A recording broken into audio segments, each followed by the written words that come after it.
Biasanya, momen mudik lebaran di kampung halaman mertua diisi dengan kehangatan silaturahmi keluarga. Tapi aku beda. Saat menginap di desa bersama istriku, aku justru mendapati sebuah panorama langka, tak terduga dari ibu mertuaku di malam hari yang meruntuhkan akal sehatku. Gila, memang sangat edan. Tapi yang lebih gila lagi, niat awal hanya ingin membantu memasak di dapur saat rumah sepi malah berujung pada kolaborasi kreatif yang mendebarkan dengan sang ibu mertua. Dan apa yang terjadi antara aku dan ibunda dari istriku di rumah desa itu benar-benar di luar nalar. Banyak yang bilang, jika tinggal di rumah mertua, seorang menantu harus tahu batas dan menjaga adab. Tak peduli seberapa menariknya para sang ibu mertua yang awet muda. Batasan suci antara anak dan orang tua pantang untuk dilewati. Tapi, bagaimana jika kepenatan hidup menjanda secara batin justru membuat sang ibu mertua membalas kebaikan saat aku mencoba mengaturkannya? Ya, hal itulah yang terjadi padaku saat mudik lebaran tahun ini. Tepatnya saat istriku pergi bersilaturahmi, sebuah kesempatan di rumah yang kosong mengubah hubunganku dengan ibu mertuaku selamanya. Begini ceritanya. Suka dengan kisah pemuda yang niatnya cuma mudik lebaran. Malah dapat rezeki tak terduga dari ibu mertuanya sendiri di rumah desa. Klik tombol like dulu yuk sebelum kita intip. Gimana aksi rahasia menantu dan mertua ini bisa terjadi? Hari ini, di kesempatan kali ini, Mimin akan membagikan kisah baru yang pastinya seru dan sangat menarik lagi nih. Kisah akan menceritakan tentang suatu hubungan diam-diam ibu mertua dan menantunya sendiri. Namun, hal tak terduga di luar nalar pun terjadi. Waduh, pokoknya kisah ini bakal bikin kalian para sobat romansa tercengang karena terlalu membagongkan. Daripada penasaran dan menebak-nebak tidak jelas, mari simak saja video ini sampai selesai ya. Kenalkan, namaku Riko, usiaku 26 tahun. Istriku bernama S, usianya 25 tahun. Bapak mertuaku bernama Pak Budi, usianya 52 tahun. Dan yang paling istimewa, ibu mertuaku bernama Ibu Dewi, usianya 48 tahun. Ketika memasuki hari raya Idul Fitri atau menyambut lebaran, keluarga istriku biasa berkumpul di rumah mertuaku yang ada di desa. Dan sungguh, aku tidak pernah menyangka. Di lebaran tahun ini, aku malahan mendapatkan sebuah bonus yang sangat menyenangkan dari Ibu Dewi yang cantik itu. Kok bisa? Ingin tahu kisahku yang sebenarnya? Nah, di malam harinya, setelah kami semua berkumpul, di malam itu aku, S, Ibu Dewi, dan Pak Budi tidur di ruang televisi.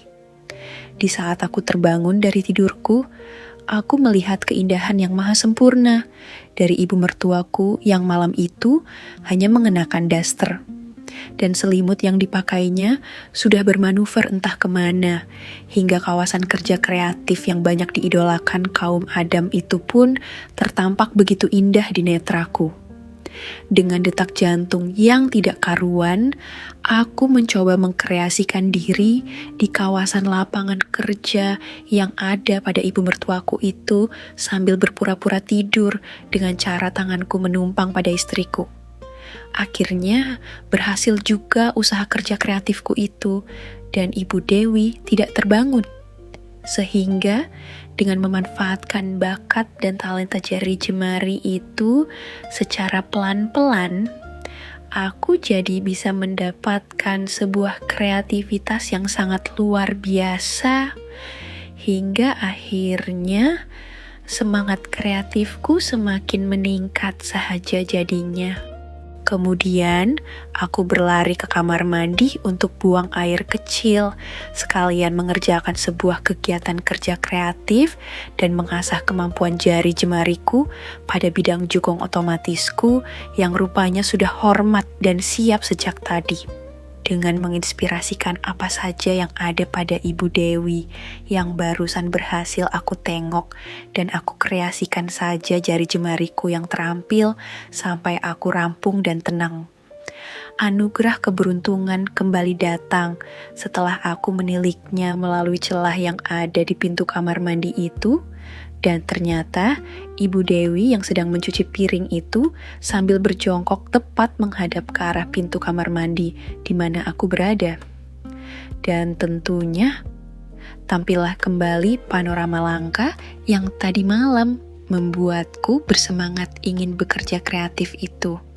Dengan melihat yang sangat menginspirasi itu dari Ibu Dewi, kembali aku pun akhirnya menginspirasikan kerja sama kreatif pelayaran jukung otomatis saat mandi itu sambil berteori sendiri lagi. Ah, Ibu Dewi, oh ibu mertua, oh. Singkat hari ini, Pak Budi kembali berangkat keluar kota karena masih ada urusan yang harus diselesaikan. Sedangkan Es berencana mengajak aku pergi ke tempat kakeknya yang berada beberapa desa dari rumah mertuaku itu. Namun, karena aku terlalu lelah, maka aku memutuskan untuk tidak ikut serta, hingga akhirnya Es pergi sendiri untuk bertemu dengan kakeknya dengan menggunakan sepeda motor. Nah, disinilah awal mula kisah menarikku itu terjadi dengan Ibu Dewi, ibu mertuaku itu. Dikarenakan semua penghuni pada pergi, sehingga hari itu di rumah hanya tinggal aku dengan ibu mertua berdua saja. Saat itu, Ibu Dewi sedang memasak. Dan karena semangat kreatifku sudah diubun-ubun, aku mencoba pergi ke dapur dan berpura-pura akan membantu Ibu Dewi memasak. Tetapi aku juga sempat mengunci pintunya. Ibu Dewi sempat menanyakan hal tersebut. "Kenapa pintunya dikunci?" tanyanya.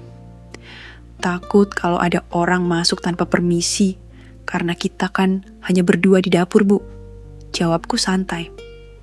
Tanpa rasa curiga, Ibu Dewi pun melanjutkan pekerjaannya itu, sedangkan aku ya cuma membantu melihatnya saja. Tentu saja, sesekali aku pandangi kecantikan Ibu Dewi itu dan mengajaknya berbicara ngalor ngidul. Awalnya sih, pembicaraan itu hanya yang biasa-biasa saja. Tapi, lama-kelamaan, aku mencoba memancingnya dengan pertanyaan yang semakin mengarah ke sana. Disitulah Ibu Dewi mulai tidak nyaman dan sepertinya mulai curiga denganku.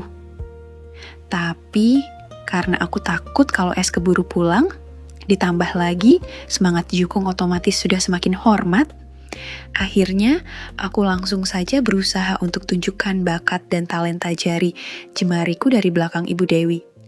Ibu Dewi pun sontak kaget dan mencoba melarangku dengan mengucapkan, "Sadar Mas Riko, kamu ngapain? Aku ini ibu kandung istrimu, ibu mertuamu aku ujarnya. Akan tetapi, apa yang dia utarakan itu pun berubah menjadi nyanyian yang syahdu lagu Melayu, tatkala aku berhasil menemukan lampu Aladin dan kacang ajaib di sekitaran pintu gerbang dunia yang dihiasi rumbai-rumbai Indomie. Ireng yang otomatis juga sukses membuatnya terbawa pada suasana yang begitu romantis. Sehingga tak ayal seruan merdu yang aku dengar dari Ibu Dewi, itu pun semakin membuatku ingin segera melajukan jukung otomatis pada jalur pelabuhan sesuai teori yang berlaku pada tahap yang lebih jauh lagi. Awalnya, Ibu Dewi hanya terdiam setelah datangnya bencana banjir bandang melanda. Tapi tidak berselang lama, kemudian Ibu Dewi pun membalas sambutan kebaikan yang aku haturkan sembari jungkung otomatis diberikan sebuah perhatian. Oh Bu, ucapku spontan tertahan. Dan karena aku menyadari kalau waktu yang ada saat itu tidak banyak karena takutnya Es keburu pulang, akhirnya aku berbisik pada Ibu Dewi. "Bu, saat set sekarang saja ya," bisikku. Mendengar bisikanku itu, Ibu Dewi hanya mengangguk seraya tersenyum dengan manis. Dengan cepat, aku terapkan saja beberapa cara dan variasi dengan haluan berdiri sambil bersih tatap bermodalkan furnitur meja dapur. "Duh Mas Riko." Dan ya, kulajukan jungkung otomatis dengan kecepatan sedang menuju cepat dan luar biasa. Belum lagi ketika jungkung otomatis digeber full speed, di mana ibu mertuaku pun berinisiatif membantu navigasi kemudi. Tak kusangka Bu Dewi juga gesit mengaturkan kemampuan mengikuti rapat paripurna negara dadakan itu. Dan gara-gara bantuan yang sangat lincah itu, tak ayal jungkung otomatis pun tak mampu bertahan melalui jalur pelabuhan yang terjal dan penuh geronjal itu. Sehingga pada kesempatan itu, kami berdua bisa menemukan kreativitasnya secara bersamaan, tiba di tujuan utama secara berbarengan. Duh Bu, aku, iya Mas Riko, bareng, parkirnya di dalam Mas. Hingga akhirnya mendarat pundi-pundi kebaikan yang diparkirkan pada wadah yang seharusnya diiringi sekali lagi kejutan bencana banjir bandang melanda. Setelah itu, kami sama-sama mengistirahatkan mesin perahu dan laju angin.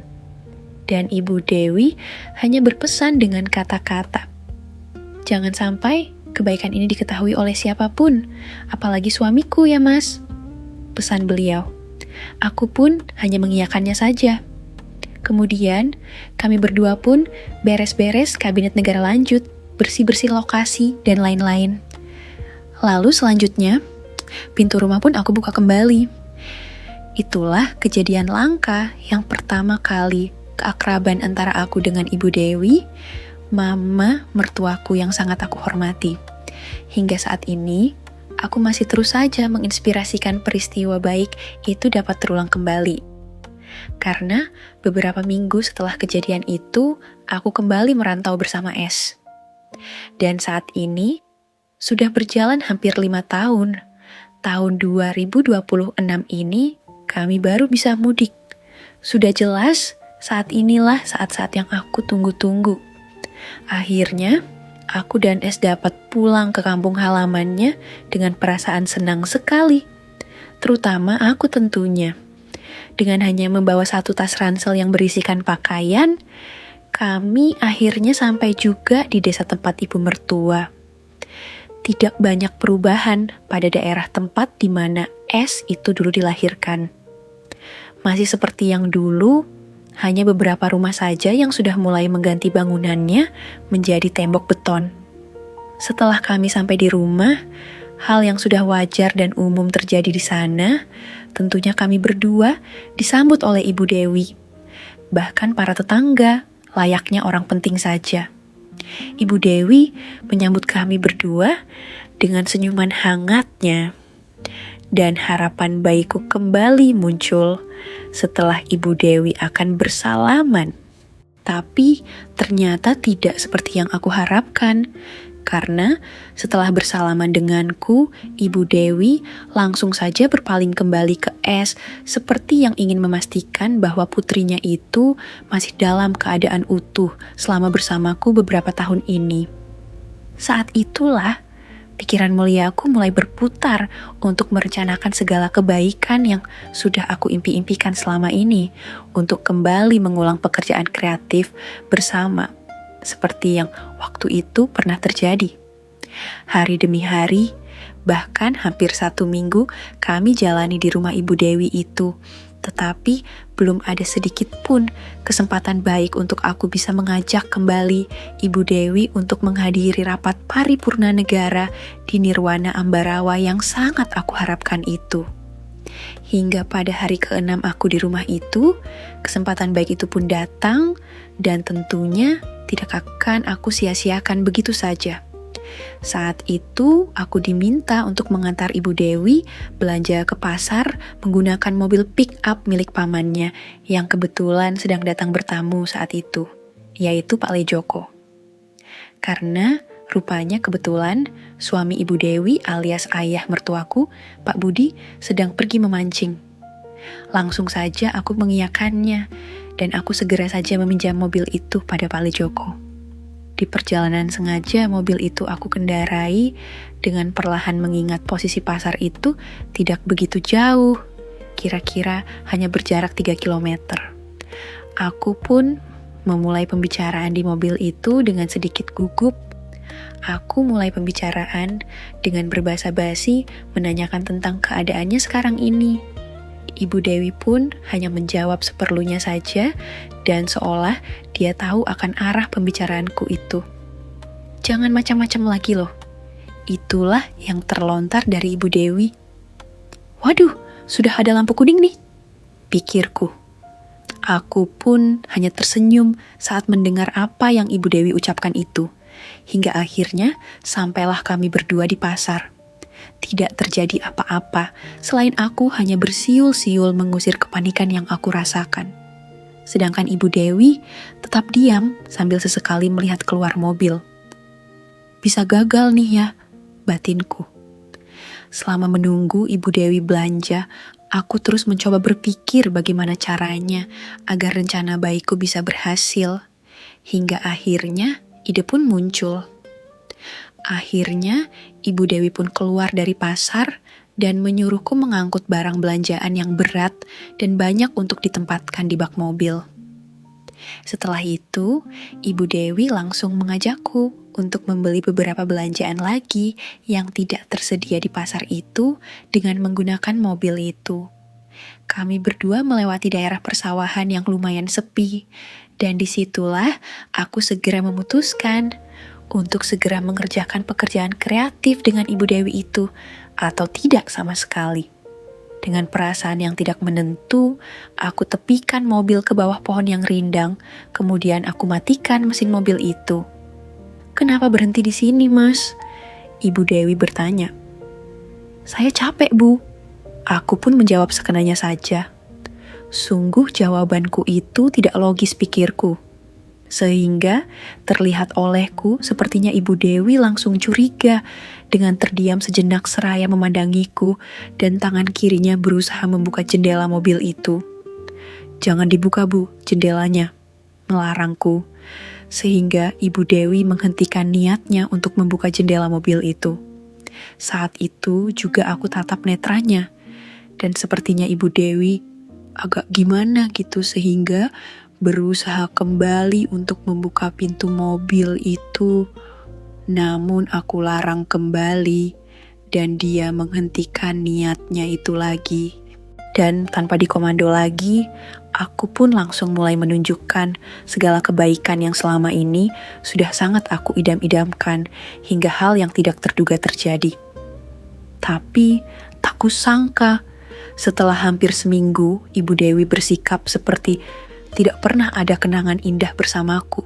Ternyata ibu mertuaku itu pun mulai memberikan respon tanggapan pekerjaan sesuai yang aku harapkan.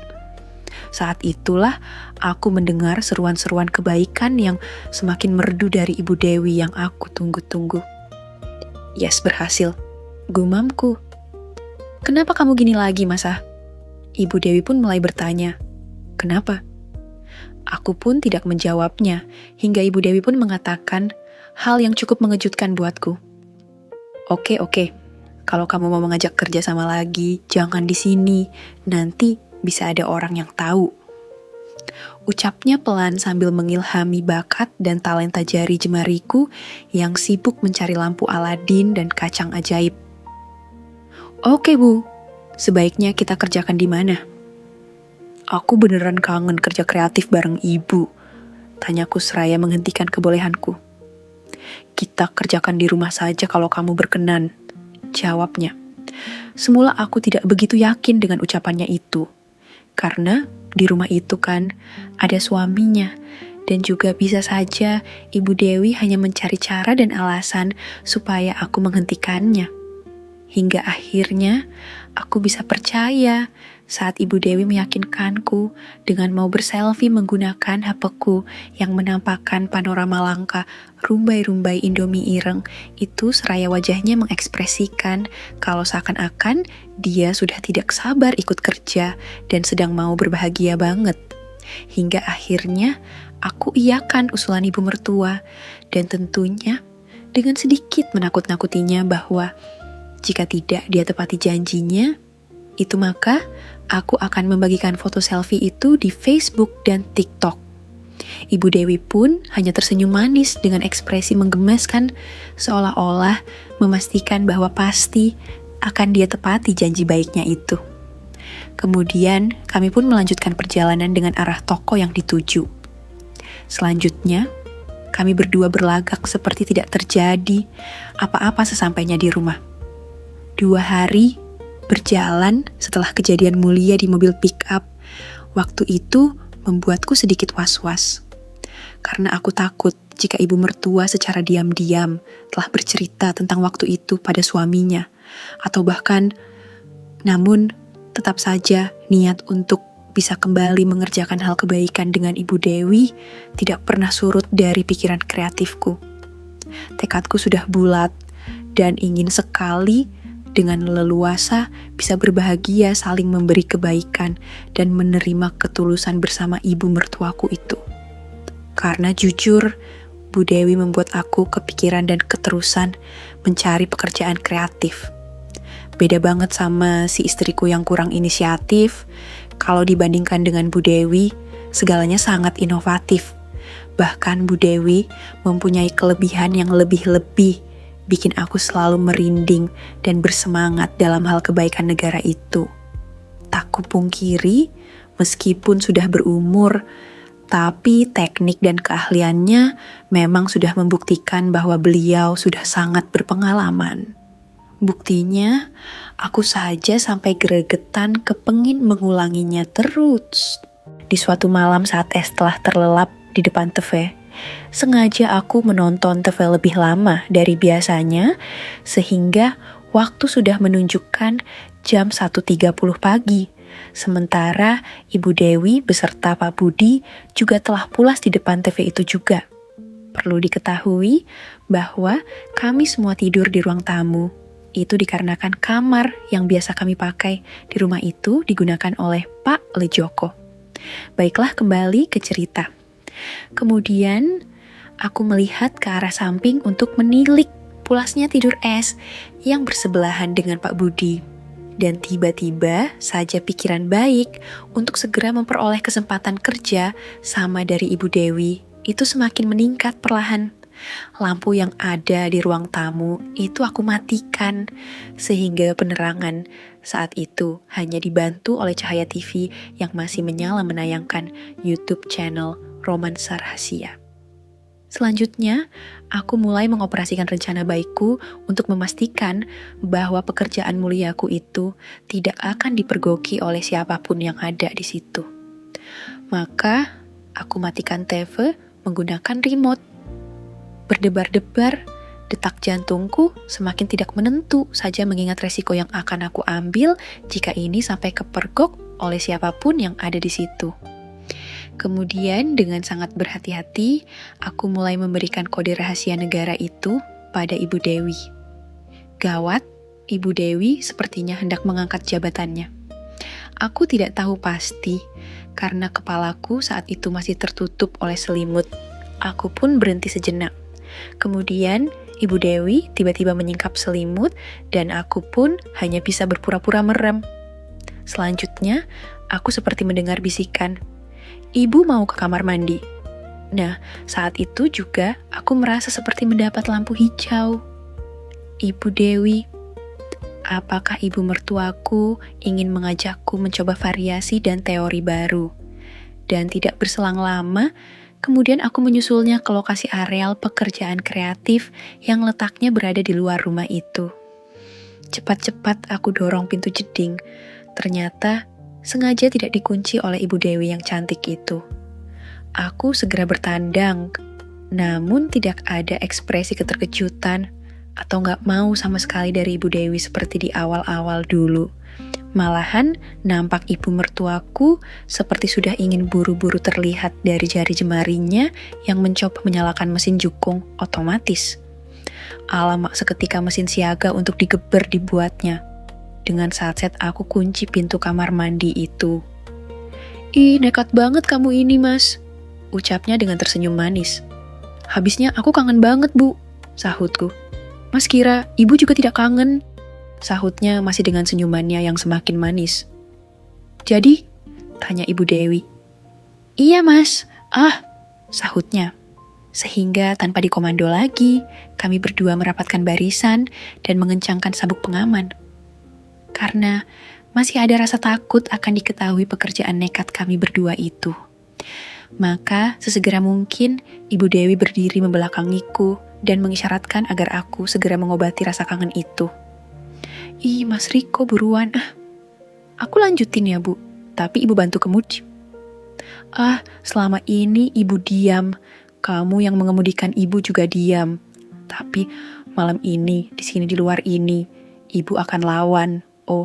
Hingga akhirnya setelah 15 menitan, kemudian aku sudah memperoleh sebuah kode rahasia bahwa Ibu Dewi akan segera menemukan bencana banjir bandang menerpa pedesaan. Dan ya, dengan segera aku mencoba untuk menyusulnya dan ternyata berhasil. Sehingga secara bersamaan kami berdua menemukan hasil kreativitas yang begitu bermakna di tengah malam menjelang pagi di lokasi yang sangat rahasia itu. Selanjutnya, kami pun beberes kabinet negara, serta segitiga bermuda, dan masih aku katakan ke Ibu Dewi begini, "Ini baru awal loh, Bu," bisikku.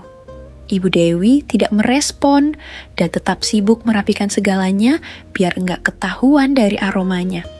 Aku pun keluar dari kamar mandi, itu terlebih dulu untuk masuk ke dalam rumah dan turu di samping es. Tidak berapa lama kemudian, aku mendengar Ibu Dewi menyusul masuk rumah dan menuju ke dapur. Sepertinya dia ingin minum air putih. Pasti beliau dehidrasi gara-gara tadi. Lelah banget, apalagi seruan kebaikan juga seperti dipertahankan agar tidak ketahuan. Kemudian, Ibu Dewi pun terlelap pada posisinya semula. Tiba-tiba, aku mendengar kalau ada yang bangun dan menghidupkan lampu ruang tamu itu. Kalau mendengar dari suara batuknya sih, dia adalah bapak mertua yang kemudian dia duduk di sofa ruang tamu itu. Aku tahu itu karena kalau sofa itu diduduki ada suara menderit karena sofa lama. Gawat, pikiranku mulai kacau saat itu.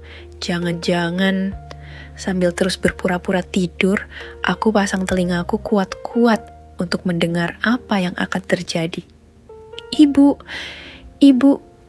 Tiba-tiba panggilan itu keluar dari Pak Budi memanggil istrinya dengan suara yang agak keras.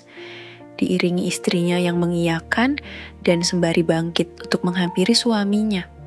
Telinga ini semakin aku buat terjaga untuk dapat mendengar apa yang sebenarnya terjadi. "Kamu barusan dari mana?"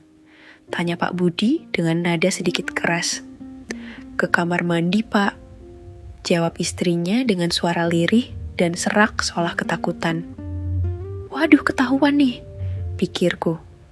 Dengan pikiran yang terus berkecamuk, aku terus berpikir tentang apa yang harus aku lakukan jika sampai aku dilibatkan dalam pembicaraan itu. Dan benar saja, tidak berapa lama kemudian, aku dengar Pak Budi menyuruh istrinya untuk membangunkanku. "Duh, di sidang nih." Rasa takut pun mulai menjadi. Bangun, suara Ibu Dewi mencoba membangunkanku. Mau tidak mau, aku bangkit dari tidurku dan terus berpura-pura menguap dan mengucek mata. Aku hampiri sofa ruang tamu itu di mana Pak Budi menunggu. Jelas sekali terlihat Pak Budi seperti memendam kemarahan dengan muka kucelnya orang yang baru bangun tidur. "Kamu ngapain tadi?" tanya Pak Budi yang membuat nyaliku makin ciut. Dan tidak disadari Es pun ikut terkaget meski dalam posisi tidurnya itu sembari mencoba menyadari apa yang sedang terjadi. "Ngapain apanya, Pak?" jawabku sambil memperlihatkan ekspresi bodohku seolah-olah memang tidak tahu maksud pertanyaannya itu. Setelah menghela napasnya, kemudian Pak Budi melanjutkan perkataannya. "Halah, jangan sok, tidak tahu kamu. Kenapa kamu tadi ngintip ibu mertuamu?" Hardik Pak Budi. Ngintip bagaimana, Pak?" Aku malah saja terus berlagak lugu. "Kamu tadi ngintip ibu mertuamu kan di kamar mandi. Ngaku kamu," tegasnya. "Hah, jadi bapak mertuaku ini tahunya aku mengintip ya?" pikirku dalam hati. Akhirnya, aku mencoba menjelaskan kalau aku tadi mau buang air juga, tapi takut keluar rumah sendiri dan menunggu ada barengannya. Nah, setelah tahu ada yang hendak ke situ, juga aku pun menyusul, dan aku tunggu kok, tidak keluar-keluar ibu dari situ. Nah, karena sudah kebelet banget akhirnya, aku tilik takutnya ada apa-apa yang terjadi di dalam situ. Tidak tahunya ibu lagi nyelesain urusannya. Itulah penjelasanku pada Pak Budi dengan mencoba mengarang cerita yang sedikit tidak logis. "Oh, itu bisa-bisanya kamu saja," sahut Pak Budi. Aku pun hanya bisa menunduk karena merasa bersalah, takut sekaligus malu. Dan rupanya Es mendengarkan dari tadi dan beranjak mendekatiku, kemudian tiba-tiba ikut berbicara. "Oh, rupanya kelakuanmu kayak gitu tuh, Mas," serunya. "Kamu sini ikut Bapak keluar, Bapak ingin bicara 4 mata dengan kamu," ucap Pak Budi. Waduh, niatnya mau nyari kebaikan diam-diam di kamar mandi luar. Aksi mereka ini malah kepergok langsung dan disidang sama bapak mertuanya di pagi buta. Bakal langsung diseret ke pengadilan agama atau malah ada plot twist lain nih. Klik subscribe channel Romansa Rahasia dulu yuk, sebelum kita lihat nasib pemuda ini pas disidang berduaan di luar rumah. Akhirnya, aku pun keluar dari rumah itu berjalan berdua dengan Pak Budi sembari bertanya-tanya. Kenapa bapak mertuaku taunya aku mengintip? Kenapa dia tadi tidak terus terang saja tentang apa yang terjadi? Dan kenapa pula aku harus diajaknya jalan-jalan santai sambil berbincang di luar rumah? Apalagi waktu itu jam masih menunjukkan pukul 2.30 pagi. Apakah aku akan diberikan hukuman olehnya? Pikiranku semakin kacau hingga akhirnya aku mencoba menenangkan diriku dengan sebatang udut samsu yang aku nyalakan. Hingga akhirnya Pak Budi mengatakan sesuatu yang sungguh di luar dugaanku. "Kamu suka sama ibu mertuamu?"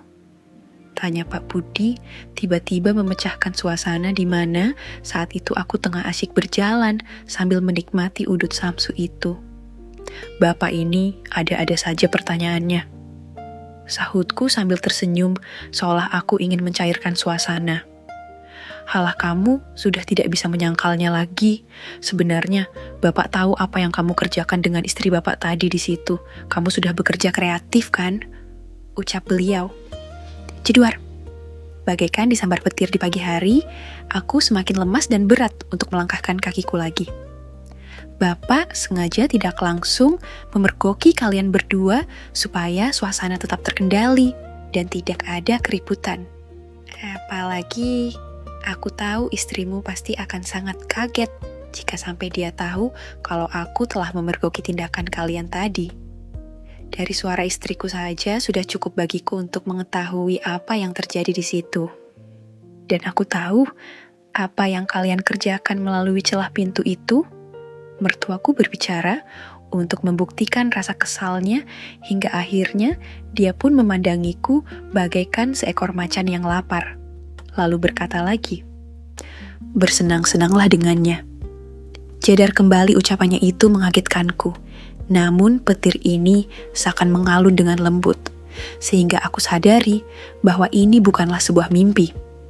Aku pun mulai berani mengangkat kepalaku dan bertanya apa maksud ucapannya itu. "Maksud Bapak gimana?" tanyaku penasaran. "Kamu boleh meneruskan kebaikan itu dengan ibu mertuamu. Karena Bapak sadar beberapa tahun ini tidak bisa lagi memberikan kebahagiaan pada istriku. Tetapi Bapak juga tidak mau berpisah dengan ibu mertuamu itu.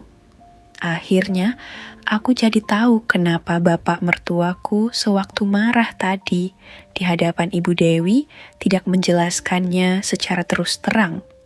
Dan aku juga jadi tahu kenapa Ibu Dewi seolah-olah tak mau, tetapi begitu diterapkan teori yang berlaku, beliau malah ngajak duluan, bahkan menggunakan teknik kepiawaian yang sangat mengejutkan.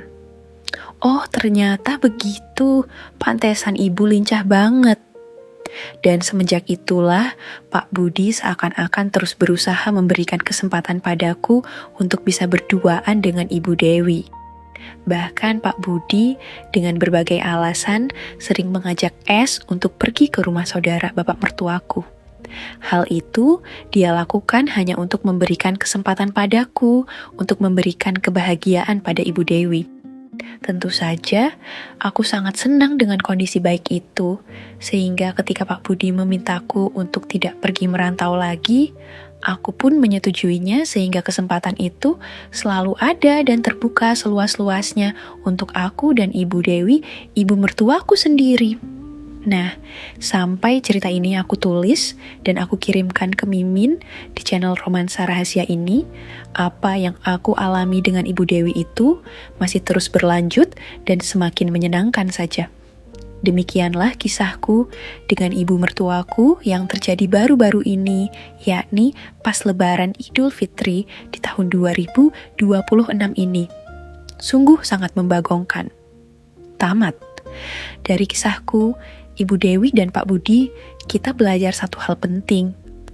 Melimpahkan tanggung jawab, membahagiakan istri kepada menantu sendiri adalah keputusan putus asa yang merusak tatanan keluarga. Menikmati kebaikan bersama ibu mertua di bawah satu atap mungkin memberikan sensasi dan kepuasan yang luar biasa bagi seorang pemuda. Tapi ingat, kepuasan itu sementara sedangkan jejak pengkhianatan ini bisa abadi. Pak Budi mungkin merasa bijak karena memberikan restu diam-diam agar istrinya tidak mencari hal lain di luar sana. Tapi dia tidak akan pernah bisa menutupi fakta bahwa pria yang kini membahagiakan istrinya adalah suami dari putri kandungnya sendiri. Rahasia mungkin bisa disimpan rapat, tapi kehancuran silsilah dalam keluarga tidak pernah bisa dibenarkan. Gila, benar-benar gila, membuat dada terasa sesak, dan seakan memaksa akal sehat kita untuk melompat keluar dari kepala saat menyimak keseluruhan akhir dari babak kehidupan Riko, Ibu Dewi, dan Pak Budi ini. Dari sebuah momen suci yang seharusnya menjadi ajang silaturahmi, saling bermaaf-maafan, dan mempererat tali persaudaraan di Hari Raya Idul Fitri, semuanya justru berubah menjadi sebuah panggung sandiwara maksiat yang paling menjijikkan dan tak termaafkan. Kisah ini bukan lagi sekadar narasi perselingkuhan biasa yang sering kita dengar di warung kopi atau sinetron televisi. Ini adalah sebuah bentuk pengkhianatan darah, degradasi moral tingkat tinggi, dan persekongkolan jahat yang dilakukan secara berjamaah oleh orang-orang yang seharusnya menjadi pelindung utama dalam sebuah institusi keluarga. Bayangkan saja, sebuah garis batas paling sakral antara ibu mertua dan menantu, yang dalam budaya, etika, dan agama apapun di dunia ini dianggap sebagai harga mati yang pantang untuk dilewati. Justru dengan sangat sengaja diinjak-injak, diludahi, dan dijadikan pelampiasan hawa nafsu. Membaca pengakuan ini membuat kita sadar betapa menakutkannya sebuah rumah yang dari luar terlihat tenang, damai, dan harmonis. Namun, di dalamnya menyimpan bangkai rahasia busuk yang baunya menembus hingga ke langit. Mari kita bedah dan kuliti satu persatu para pelaku dalam lingkaran setan ini, dimulai dari sang pemeran utama, Riko. Sebagai seorang laki-laki yang sudah beristri, Riko adalah representasi nyata dari jiwa muda yang serakah, tak tahu diuntung, dan tidak memiliki kompas moral sama sekali. Ia diberikan kepercayaan penuh oleh istrinya, S, untuk menemani pulang kampung ke rumah orang tuanya. Ia diberikan kehangatan, tempat tidur yang nyaman, dan sambutan yang luar biasa layaknya tamu kehormatan oleh keluarga mertuanya. Namun, bagaimana cara ia membalas semua kebaikan dan kepercayaan paripurna tersebut? Dengan pikiran kotor dan insting predator yang tak bisa dikendalikan. Riko tidak menundukkan pandangannya Saat melihat celah aurat mertuanya, ia justru merencanakan siasat busuk di kepalanya. Alasan bahwa ia terpesona atau sekadar ingin mencoba pekerjaan kreatif adalah alibi paling picik, paling pengecut, dan paling manipulatif yang keluar dari otak seorang laki-laki hidung belang. Rico secara sadar telah merusak sumpah suci pernikahannya. Ia memanipulasi situasi, memanfaatkan kelengahan rumah yang sepi, dan dengan nekat menjebak ibu mertuanya sendiri. Rico tidak memiliki rasa hormat sedikit pun, baik kepada istrinya yang sedang pergi bersilaturahmi, maupun kepada bapak mertuanya yang sedang bekerja. Ia adalah parasit yang menggerogoti pohon tempatnya bernaung. Di sisi lain, kita dihadapkan pada sosok yang seharusnya menjadi garda terdepan penjaga moral, etika, dan kehormatan di dalam rumah tangga tersebut, Ibu Dewi. Di usianya yang sudah menginjak 48 tahun, Ibu Dewi seharusnya sudah berada di fase kehidupan yang matang, penuh dengan kebijaksanaan, ketenangan batin, dan menjadi sosok teladan utama bagi anak perempuannya. Usia menjelang setengah abad adalah masa di mana seorang wanita biasanya lebih memfokuskan diri pada kebersamaan spiritual dan memancarkan aura keibuan yang mengayomi. Namun, kisah ini memberikan tamparan yang sangat keras pada kewarasan kita, dengan realitas pahit bahwa kepenatan hidup menjanda secara batin dan rasa kesepian akibat suami yang tak lagi bisa memberikan nafkah, ternyata mampu meruntuhkan benteng keimanan yang paling tebal. Apa yang dilakukan oleh Ibu Dewi bukanlah sebuah kekhilafan semata yang terjadi dalam sekejap mata tanpa disengaja. Setelah insiden pertama di dapur, ia secara sadar merespons godaan Rico di dalam mobil pick-up. Ia secara sengaja memberikan lampu hijau di malam hari saat semua orang tidur. Dan puncaknya, ia secara aktif menikmati perbuatan terlarang tersebut. Ibu Dewi telah menukar harga dirinya, membuang kesetiaannya, dan menginjak-injak kehormatannya sendiri sebagai seorang ibu mertua, hanya demi mendapatkan secuil kenikmatan daging sesaat. Ia merasa bangga karena masih bisa menarik perhatian pemuda tampan. Namun, ia lupa bahwa piala kebanggaan yang ia pegang itu terbuat dari air mata dan masa depan anak kandungnya sendiri. Pengkhianatan seorang ibu terhadap anak perempuannya adalah bentuk pengkhianatan paling purba dan paling kejam yang pernah ada di muka bumi. Namun, dari semua kegilaan ini, tokoh yang paling membuat akal sehat kita meledak hancur dan tidak habis pikir adalah Pak Budi, sang ayah mertua.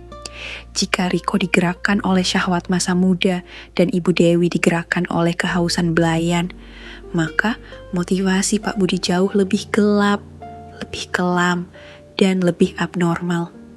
Sebagai seorang kepala keluarga, seorang ayah, dan seorang suami, Pak Budi memiliki tanggung jawab mutlak dan tak bisa ditawar untuk melindungi kehormatan istrinya dan menjaga keutuhan rumah tangga anak perempuannya. Ketika ia mengetahui dan memergoki menantunya sedang menggerayangi istrinya di kamar mandi pada pagi buta, insting paling dasar dari seorang laki-laki normal seharusnya adalah amarah yang meledak, murka, dan tindakan protektif. Seharusnya ia menghajar Rico, mengusirnya malam itu juga, dan menyelamatkan martabat keluarganya. Namun, apa yang dilakukan Pak Budi? Ia malah mengajak menantunya merokok, tersenyum santai, memberikan restu, bahkan dengan sengaja menciptakan ruang dan kesempatan agar perselingkuhan menjijikkan itu terus terjadi berulang-ulang. Ini bukan lagi soal keikhlasan, rasa bersalah karena ketidakmampuan biologis atau pikiran yang mau mengalah. Ini adalah bentuk pengecut paling nyata dan kelainan psikologis yang sangat parah. Demi mempertahankan egonya agar sang istri tidak meninggalkannya, Pak Budi dengan sadar mengorbankan anak kandungnya sendiri untuk dijadikan tumbal kebohongan. Ia melemparkan anak perempuannya ke dalam jurang pengkhianatan. Sikap permisif Pak Budi ini menunjukkan degradasi moral yang paling absolut, di mana nilai-nilai kesucian keluarga telah ditukar dengan solusi instan yang sangat menyimpang. Lalu, di manakah posisi S dalam semua narasi yang disebut menguntungkan semua pihak ini?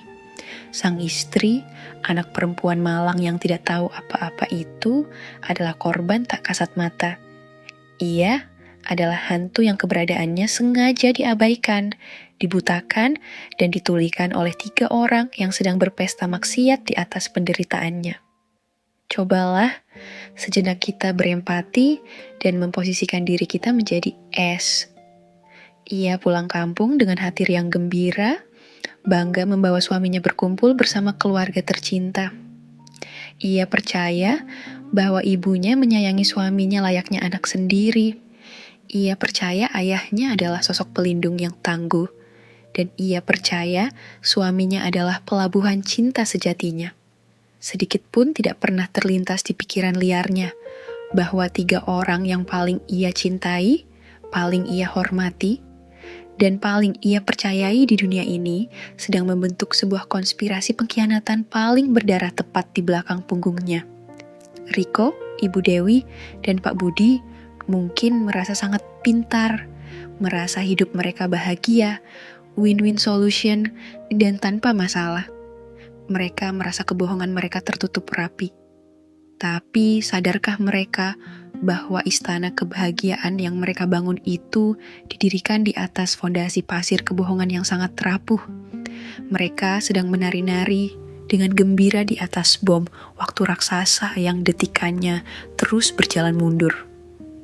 Ketika suatu saat nanti bom kebohongan ini meledak, dan percayalah pada hukum semesta, kebusukan sedalam apapun pasti akan menemukan jalannya untuk tercium dan meledak ke permukaan.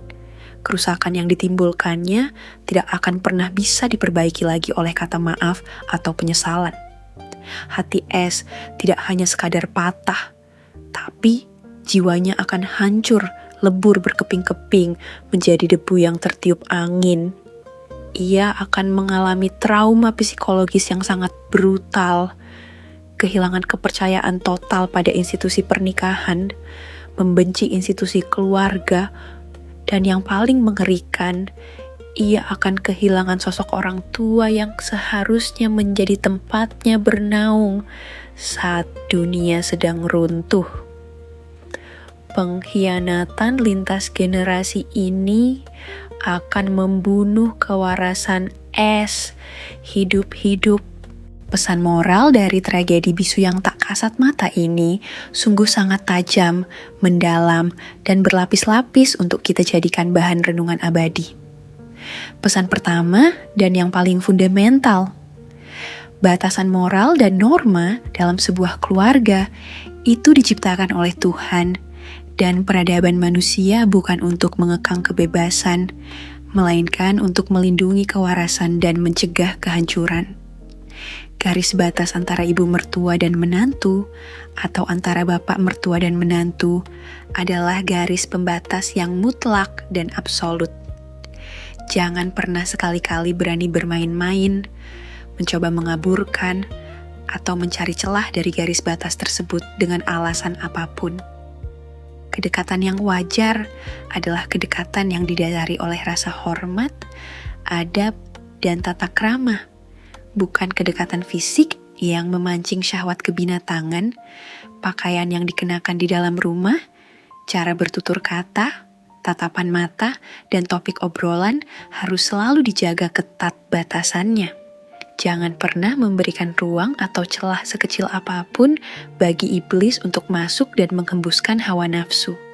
Rumah yang seharusnya menjadi benteng pertahanan paling suci, tempat di mana rasa aman dan kasih sayang tanpa pamrih bersemayam, justru bisa diubah menjadi neraka jahanam jika penghuninya tidak tahu diri. Pesan moral kedua, Jangan pernah mengukur kebenaran dari sebuah perbuatan jahat hanya berdasarkan dalih, kesepakatan rahasia, atau tidak ada yang dirugikan karena tidak ada yang tahu. Dalam kisah ini, Riko, Ibu Dewi, dan Pak Budi merasa apa yang mereka lakukan adalah sebuah solusi brilian karena mereka bertiga saling setuju dan sama-sama menyimpan rahasia. Ini adalah sesat pikir yang sangat fatal, licik, dan berbahaya. Sebuah persetujuan yang dilakukan untuk melegalkan sebuah kemaksiatan dan pengkhianatan tidak akan pernah mengubah status perbuatan busuk tersebut menjadi perbuatan mulia. Kesepakatan mereka bertiga pada hakikatnya adalah sebuah pembunuhan berencana terhadap masa depan, mental, dan jiwa S. Kejahatan yang dilakukan secara kolektif tidak mengurangi bobot dosa kejahatan tersebut, malah justru mengalihkannya hingga berkali-kali lipat karena melibatkan konspirasi kebohongan besar. Terima kasih sudah menemani Mimin bercerita sampai akhir. Di video selanjutnya tentunya hanya di channel Romansa Rahasia, Mimin sudah nyiapin satu kisah nyata yang penuh gejolak dan jauh lebih bikin mind-blowing. Biar kamu gak ketinggalan ceritanya besok, pastikan udah klik subscribe, nyalain loncengnya, dan share video mind-blowing ini ke teman-teman kalian, biar mereka ikutan gregetan sekarang juga. Iya, selamat beristirahat, dan sampai jumpa di cerita berikutnya. Terima kasih sudah menemani Mimin bercerita sampai akhir di video selanjutnya, tentunya hanya di channel Romansa Rahasia Mimin. Sudah nyiapin satu kisah nyata yang penuh gejolak dan jauh lebih bikin mind-blowing, biar kamu gak ketinggalan ceritanya. Besok pastikan udah klik subscribe, nyalain loncengnya, dan share video mind-blowing ini ke teman-teman kalian, biar mereka ikutan gregetan sekarang juga. Iya, selamat beristirahat, dan sampai jumpa di cerita berikutnya.